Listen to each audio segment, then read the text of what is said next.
The crying had been going on for some time, before Mira understood what it was. She had been lost for nearly an hour by then, following a passage that had seemed promising, and then turned and turned again, until the warmth of the upper caverns was a memory, and the only light came from the phosphorescent lichen pressing faint green stains along the walls. The Keth-Varan vault complex was not supposed to be open to human visitors. The boundary marker at the canyon mouth had been clear on that point, a carved post 3 times her height, with the scratch pattern the village elders called the dragon seal, meaning sacred ground, meaning turn back. Mira had understood the marker. She had also heard something beyond it, something small and distressed, and the understanding had not been enough.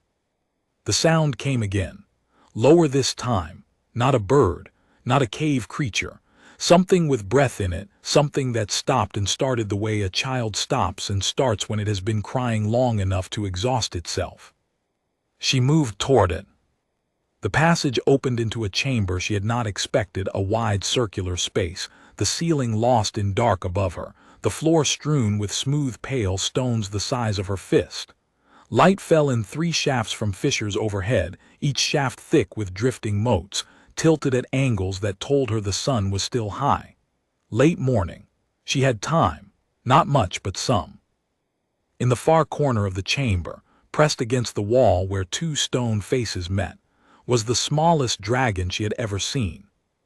Mira had seen dragons before, the way every child in a border village saw them, as distant shapes wheeling in the high thermals, as the long shadows that crossed the fields on certain afternoons, as the subject of every warning her father gave about what happened to people who climbed too far into the canyon lands. She had never seen one close. She had never seen one like this. A hatchling no longer than she was tall, its scales a deep amber bronze that caught the shaft light and threw small reflections across the floor. Its wings were folded tight, the way wings fold when something is afraid. Its tail curled around its own feet.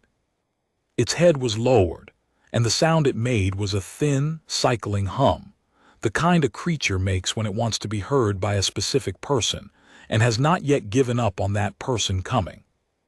She stopped at the chamber's edge. The hatchling heard her.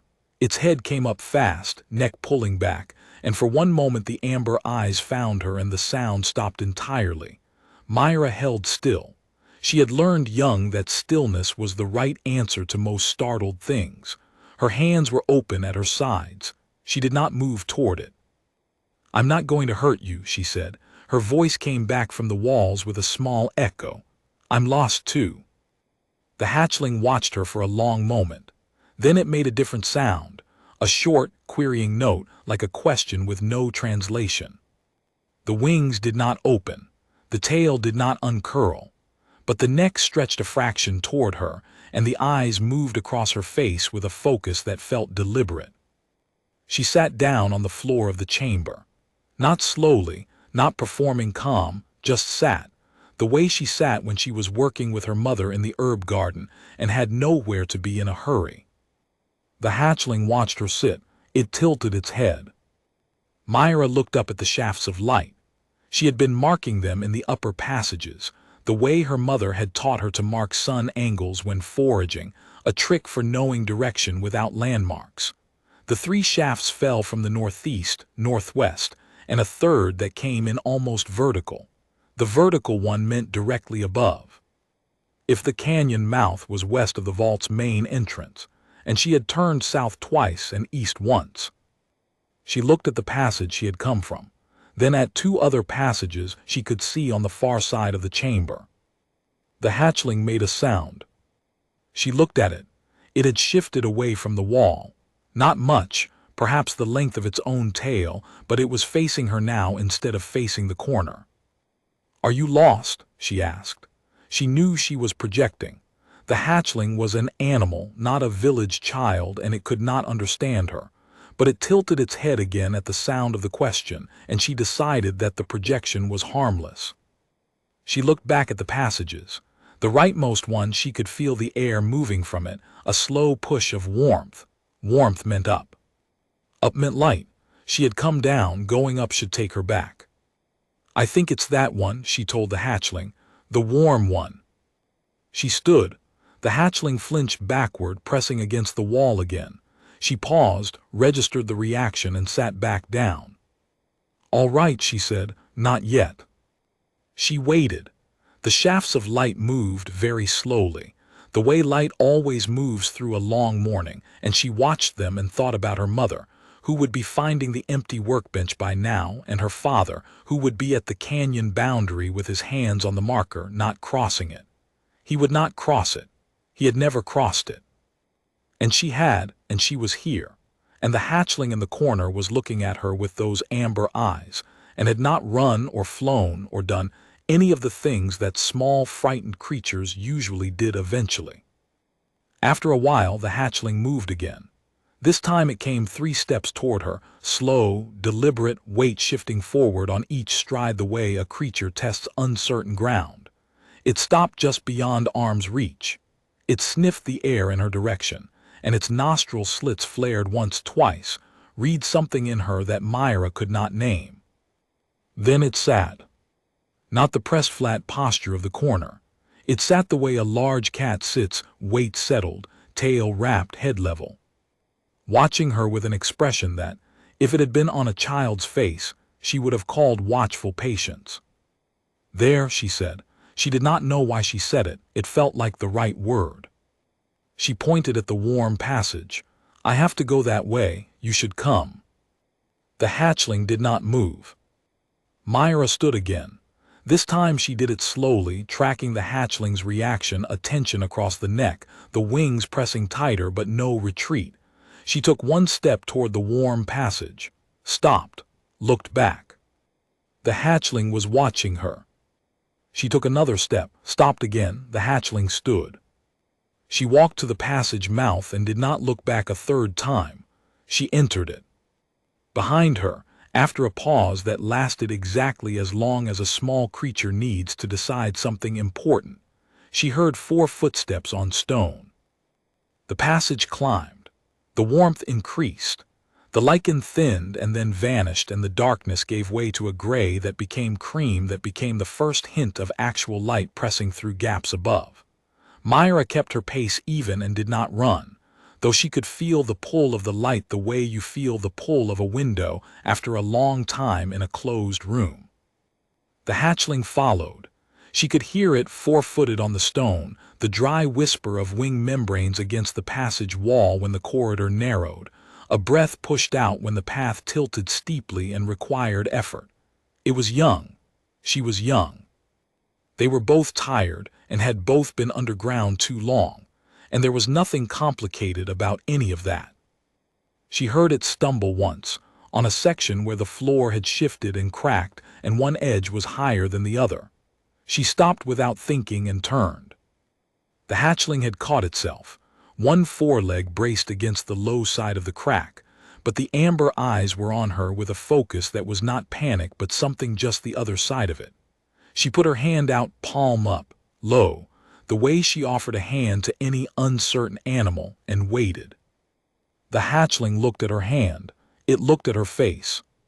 It stepped across the crack and walked past her close enough that her fingers brushed the scales along its shoulder, warm and smooth and dry, each scale edged with a faint ridge that caught the growing light. She turned and kept walking.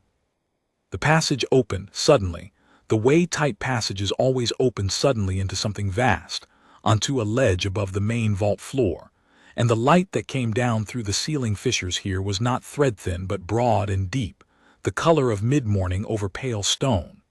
The floor below was the size of the village square. On the far side of it, where the ledge path spiraled down to ground level, the canyon entrance was a bright archway of open sky. And at the base of the arch, motionless, watching them both with eyes the color of old gold, was the largest creature Mira had ever seen. She stopped. The hatchling stopped behind her.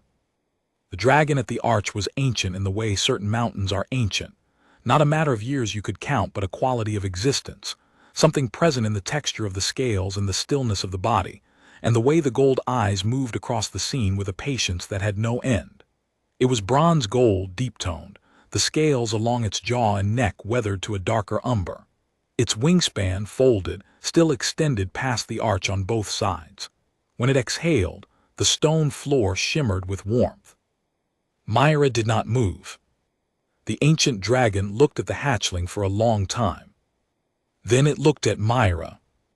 She did not know how long she stood there.